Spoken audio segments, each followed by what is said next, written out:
Indian government has reached out to both the primary pharma companies in the country that are selling the COVID-19 vaccine and urging them to reduce prices. We've got Rahul Srivastav joining us, our National Affairs Editor. Sneha Mordani tracks the health sector for us. I want to go across to Rahul Srivastav first. Covaxin is being sold at 1,200 rupees at private hospitals and Covishield at 600. What are your sources telling you? What kind of an effort is the government making, and to what extent do they want these pharma companies to reduce prices, Rahul? Now, what we are told by our sources, that there was a meeting between the Cabinet Secretary, officials of the PMO, from the Niti Aayog, Dr. V.K. Paul and others, and a kind of a indication, a gentle nudge has been sent out to the companies. It's not an order. Remember, it's not an order, it's not a missive, it's not a written communication. It's kind of those gentle internal communication nudges which has been given to these two companies, that they should try and ensure if they can look at the volumes and bring down the prices some bit. 150 rupees a dose that they've given to the center certainly is a special price. That is not something that's going to help them sustain the manufacturing of these doses, the production of which is going to go up manifold. It already has started. And also, for example, Covaxin, Bharat Biotech has been extremely vocal, saying that this is a vaccine that is inactivated. Remember, it requires a BSL-3 facility. Bharat Biotech has got a BSL-3 facility in Hyderabad. It's not a vaccine that can be developed in any manufacturing facility, and hence the cost of manufacturing this vaccine is extremely high.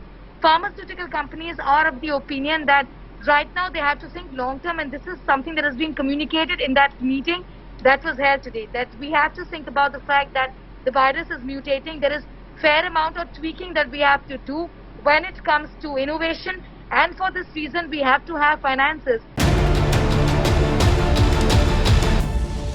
Every day the overall numbers are increasing and deaths are increasing. I had Bhramar Mukherjee from the United States last week on my show, who suggested India will reach 5 lakh cases a day and the number of deaths will also accordingly multiply. Has the time come therefore to look seriously at a national lockdown? I do not think national lockdown is the way to go, mainly because we are simply failing to understand the disease transmission dynamics, where exactly the epicenters are within a state.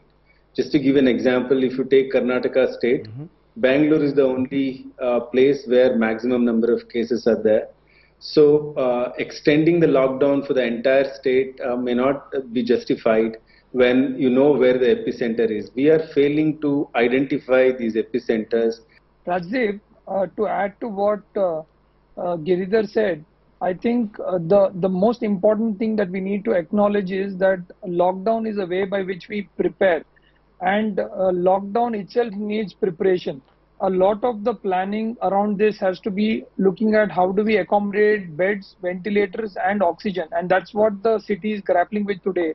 And at this juncture, I would agree with Giridhar that a lockdown at this juncture is a way to break the chain, and as well as it is a way by which we can plan things better to accommodate the raging numbers. Well, I do agree with Giri and the other gentleman who was just talking that nationwide lockdown is not going to serve the purpose. We need more local lockdowns, lockdowns in areas where there is high transmission. Last time when we went for a national lockdown, we've seen what a disaster we caused to the livelihoods.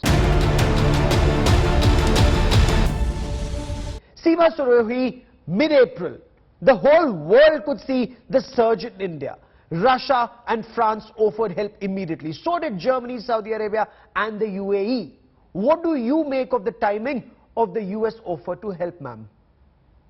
There is no doubt that they missed the boat, and they faced a lot of criticism. The reasons why they didn't respond in time are many. Number one, many officials are still not in place in the State Department, etc. And they just recently nominated the Assistant Secretary of State.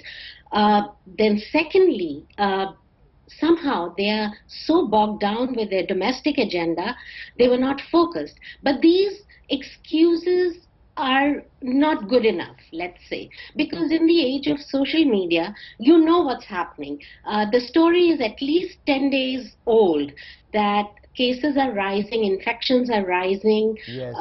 So there is no reason why the State Department spokesman or the White House spokeswoman could not have offered at least words of sympathy and taken note of what's going on in India.